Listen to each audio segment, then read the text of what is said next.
Hello, I'm Alex Smoller, VP and Distinguished Scientist with AWS AI. Today I'm going to talk to you about AutoGluon, which is Amazon's attempt to make automatic machine learning easily accessible for everybody for free as open source, easy to use, and very scalable.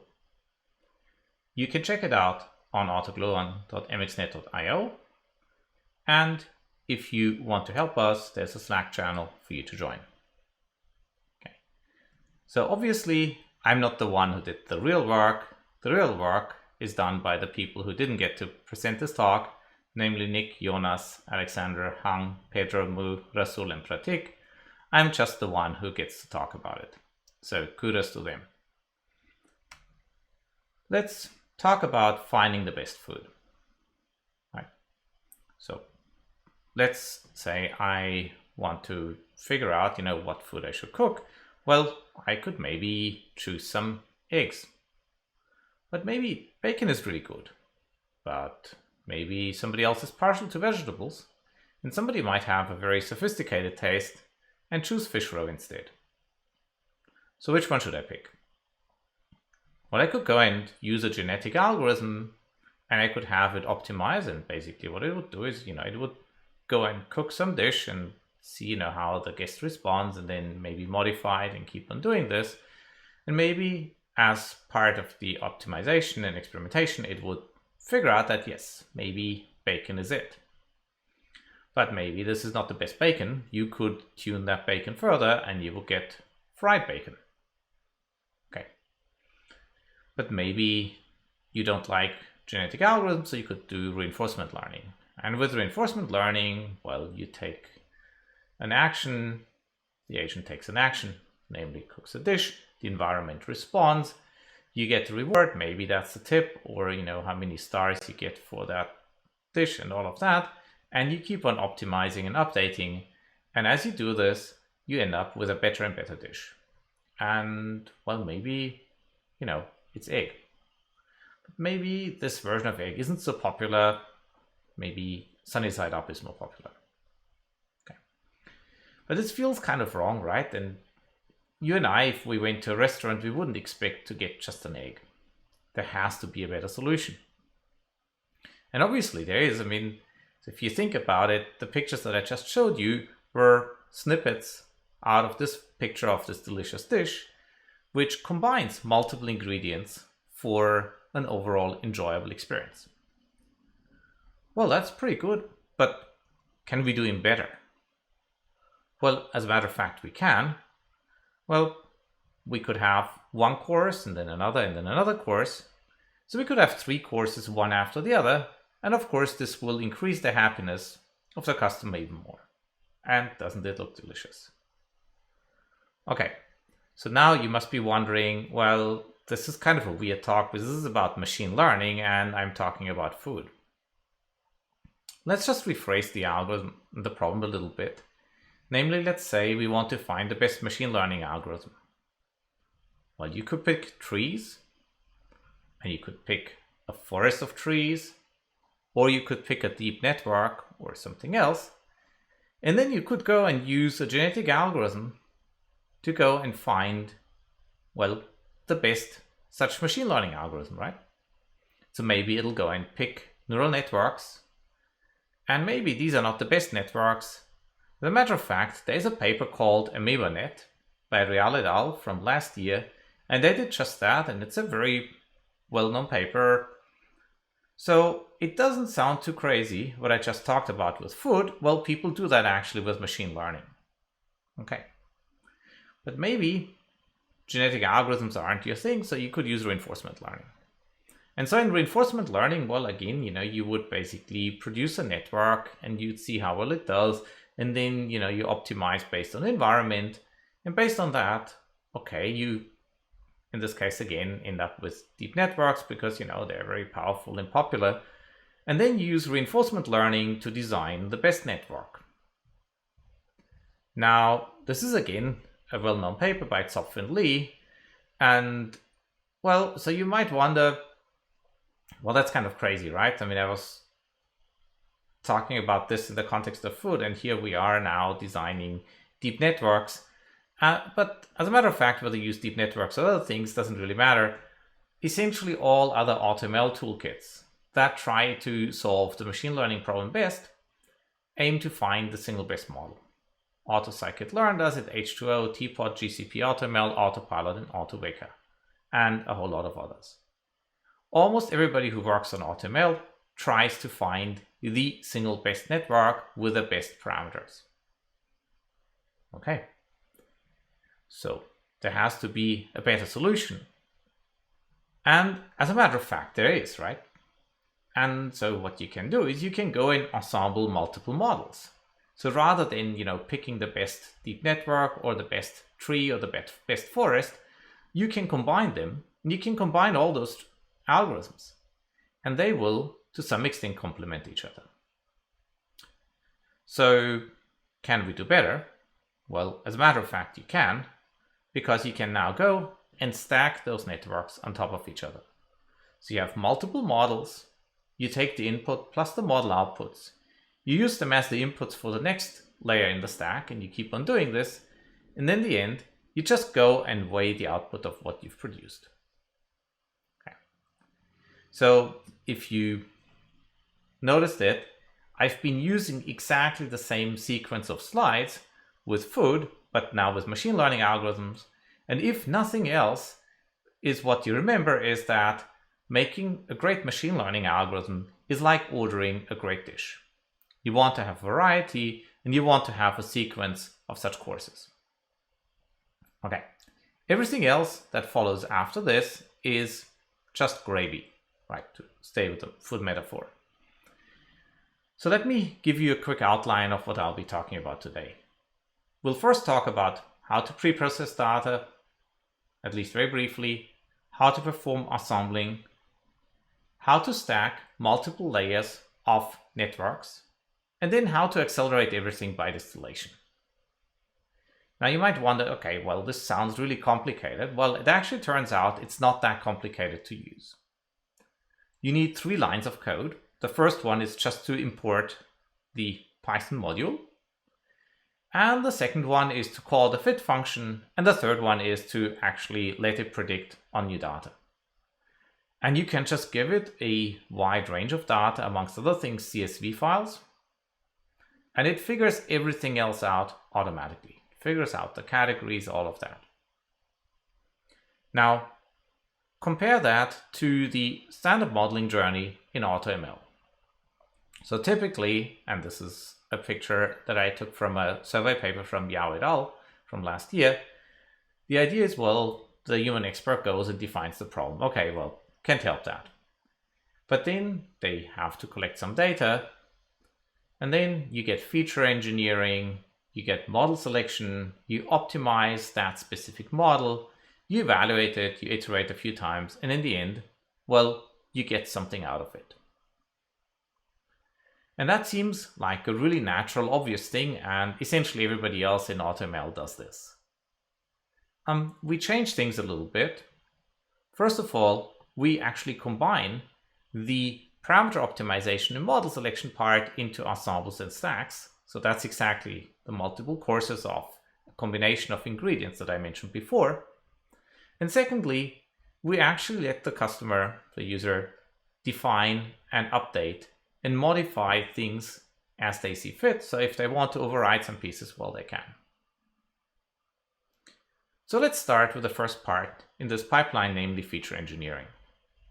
And even though it's a key feature in this paper, as a matter of fact, a lot of AutoML solutions only do this to some extent. So we go and auto-detect everything. We detect time and date and location, categorical values, real values, user IDs, and so on, and we pre-process them in a meaningful way. Is it necessarily the optimal solution for that specific problem? Well, probably not, but it's automatic and we use best practices. If you want to do something better, feel free to override it. So that gives us a significant advantage right out of the box because we just do that right away. This gets rid of a lot of tedious busy work, and it lets the user just not do anything if they want to get a quick answer, and you can override it later. By the way, you can use the same techniques also for text and for images by having proper embeddings. And this way you automatically can deal with mixed multimedia datasets automatically. Okay. So then let's move on to the next step, namely ensembles. And well, there's some usual suspects like nearest neighbors, decision trees, forests, various gradient boosting algorithms like XGBoost, CatBoost, and you use them all. There's no real harm in having more than one. And then of course you also want to have some deep networks. Now in terms of deep networks, we first go and embed categorical and numerical features appropriately. Then we just concatenate this into a long vector. This isn't necessarily always the best solution, but it's one that works reasonably well. And then we have a couple of dense net type layers where we have a dense block and then dropout and then ReLU and then a residual connection. And we keep on doing this a few times. And this leads to fairly accurate deep networks. So they really just use the best of what's known in 2020. If at some point somebody comes up with a better layer, well, we'll happily use it. So we have batch norms, multiple layers, dropout, residual networks, all the tricks that you want. This is automatic right out of the box. If you have an idea on how to do it better, you can just override. Okay. So now that we've trained all those networks, well, it's time to ensemble them.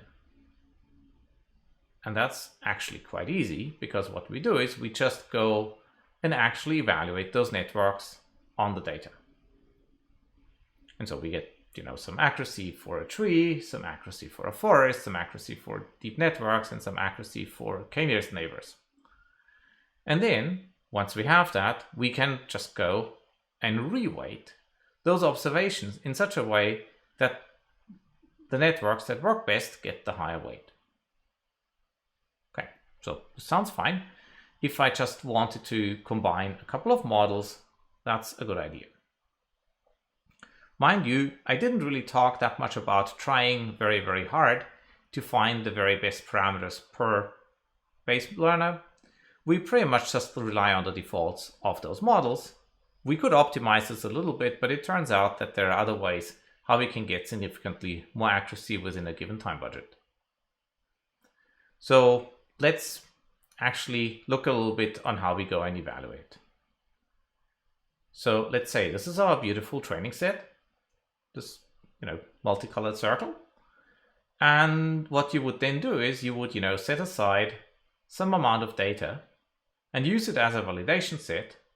And so you train on the solid chunk, and you evaluate on this little piece.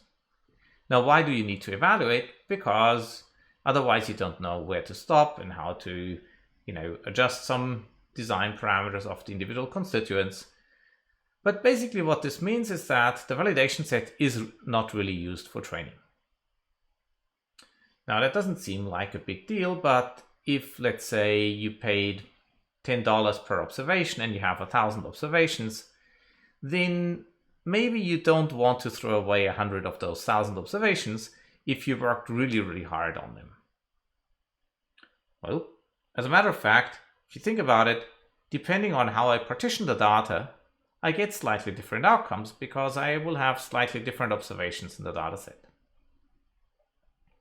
And so I get slightly different models. And what bagging does is it just goes and averages over those partitions in order to get a good joint model combined from everything. And so now what you have is essentially individual models that only take parts of the data into account, but by averaging over all those various partitions, we can get closer to the situation where one would go and just use all the data. So if you think about it, you might ask, well, hey, maybe you can go and adjust your parameters and make all your design decisions on the split. And then in the end, you go and use all the data to produce one final classifier or regressor or whatever. And unfortunately, that's not a very good idea. It's not a good idea if I actually want to go and then perform stacking on top of the various folds that I've gotten from bagging. So I'll get into this in a few slides, but essentially, if you think about it, if I train on all the data, then my predictions on the training set will depend also on the very labels that I've seen for those observations. So let's say image number 5 was that of a cat. Then if I train on that cat image too, then I can be pretty sure that my classifier that was trained on all the images, including the cat image, will say cat. Now, this is a problem if I actually want to use these outputs for a subsequent stacking stage.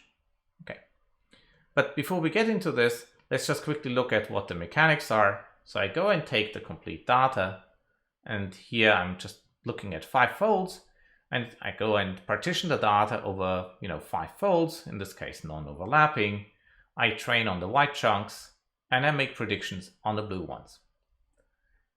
And then I go and use this in the validation case for validation purposes, and I predict, and at this time I just average over all of them. This actually gives me somewhat higher accuracy. Now let's look at stacking. After all, I've been talking about it for a while. So in stacking, what you do is you take some input, and you now go and train model 1 and 2 and 3 all up to model n.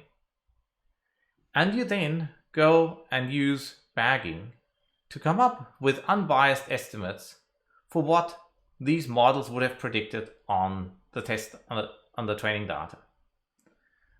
So what I'm doing is I'm basically taking all the data but one chunk and using the model that I get from that to predict that chunk.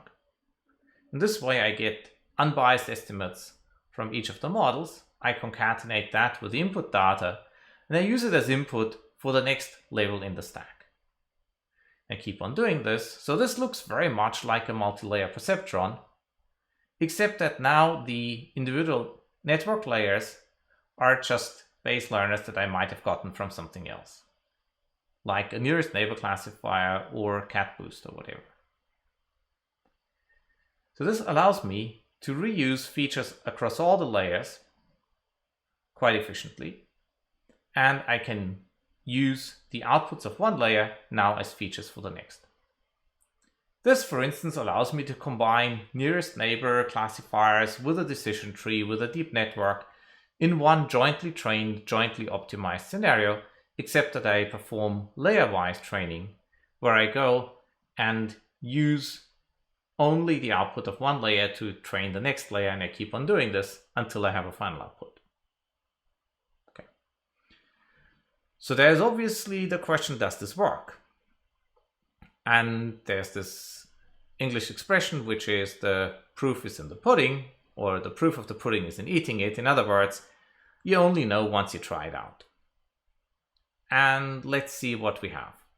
So what we did is we took the 10 most popular Kaggle datasets, 12 most popular Kaggle datasets, and popular in the sense that we picked the most recent ones that did not have any non-obvious join requirements in the training data, or that were time series, or that had significant covariate shift.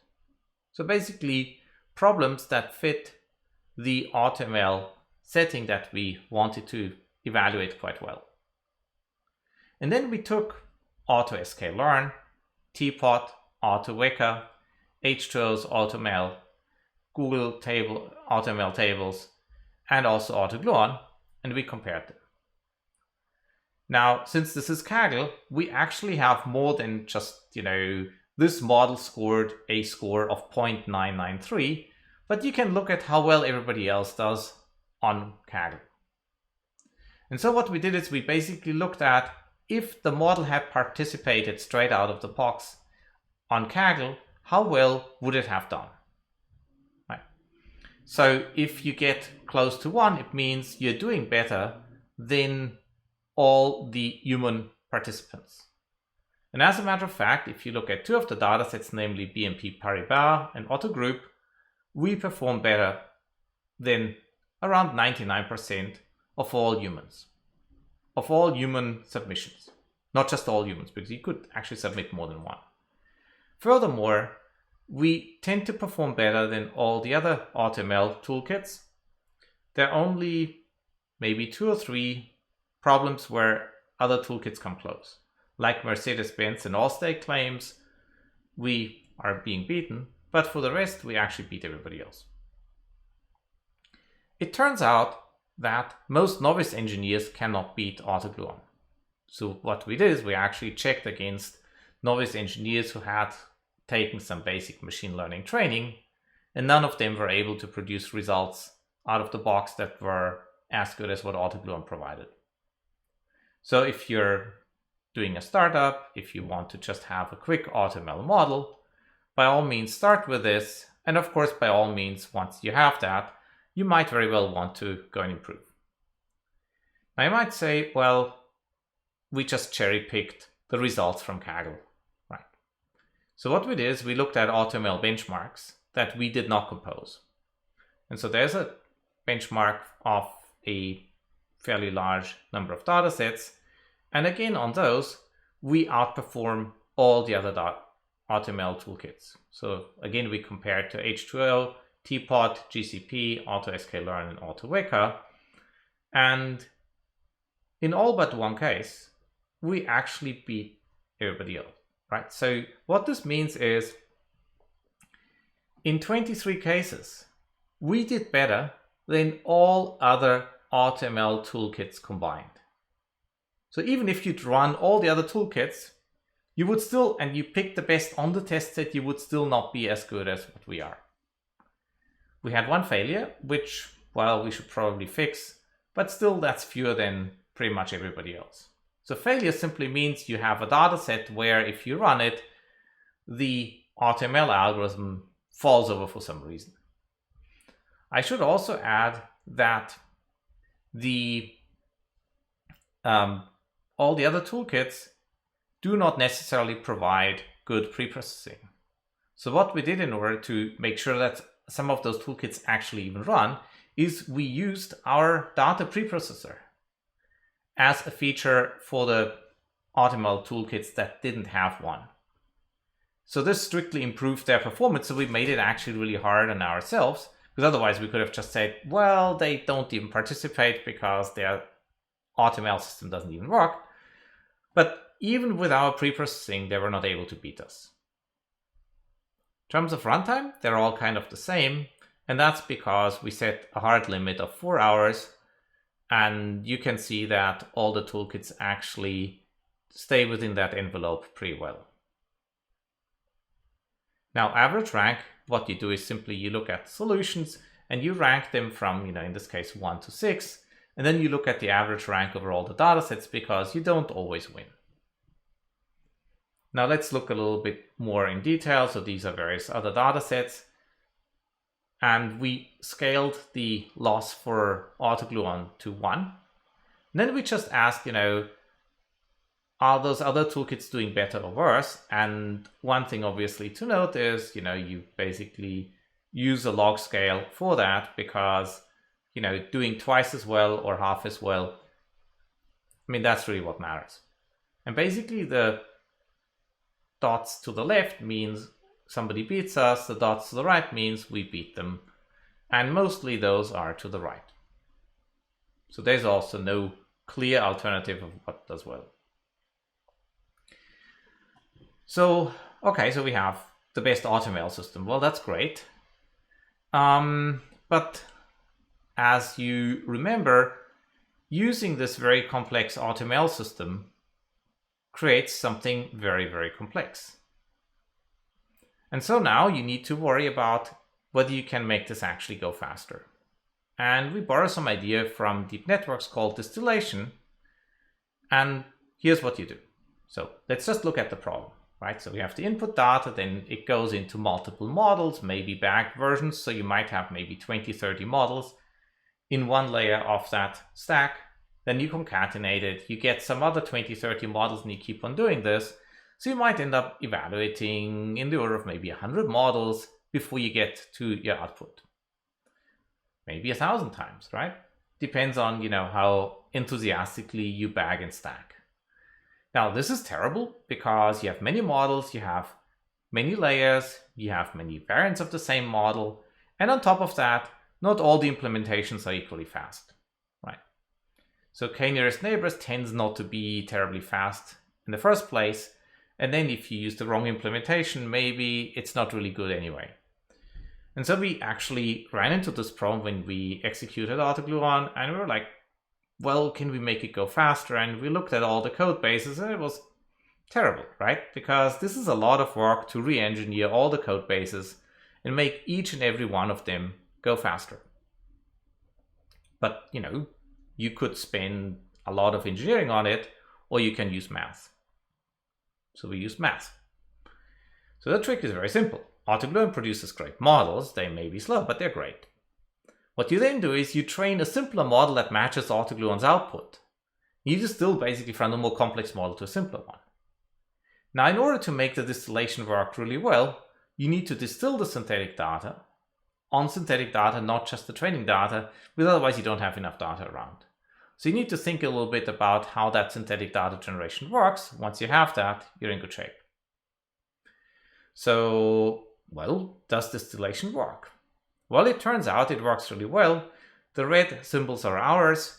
The x-axis is how fast the systems work. And if you use AutoGluon in its full beauty with all the stacking and bagging and everything turned on, it is slow. But then once you go and distill it to something very simple, namely the red circle, you can see that you essentially lose next to nothing, except that you're now 10,000 times faster. Now you might say, well, okay, that's a little bit contrived. After all, you produced this really horribly slow model. Well, okay, let's look at our competitors, right? So we looked at, H2O, AutoSK-Learn, and, well, because H2O is actually a pretty good alternative, right? And we are significantly faster, over an order of magnitude, than those. Now, if you're partial to a specific model, let's say a deep network or whatever, you can do that too. So for instance, the red star is actually this distilled deep network.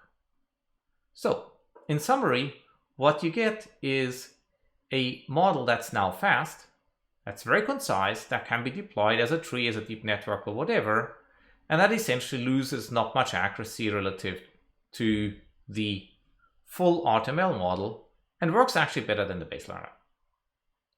So to conclude, hyperparameter optimization is really overhyped. So that means you're almost always better off combining multiple models than trying to find the single best model. Furthermore, bagging is great, so having multiple versions of the same model is better than having a single best model. Stacking is even better if you have outputs of one model used for the input of the next and keep on doing this, right? And then if you're unhappy with the speed, you can distill. Now, the great news is we essentially offer a one-stop shop for better models. You don't need any experience. As a matter of fact, there's a nice AWS blog post on how to deploy AutoGluon with zero code. Namely, you just upload your data into an S3 bucket and it just runs and builds the model. If you want to know more, there's a website, autogluon.mx.net.io. You can join our Slack channel. That's mostly for developers. And you can just check out the code. Of course, the big heroes in this are really all the people who couldn't make it to the talk today. Nick Erickson is the most valuable player here. And there are two papers, one's on Archive, and the other one will be probably on Archive by the time you see this talk. Thanks a lot. Bye.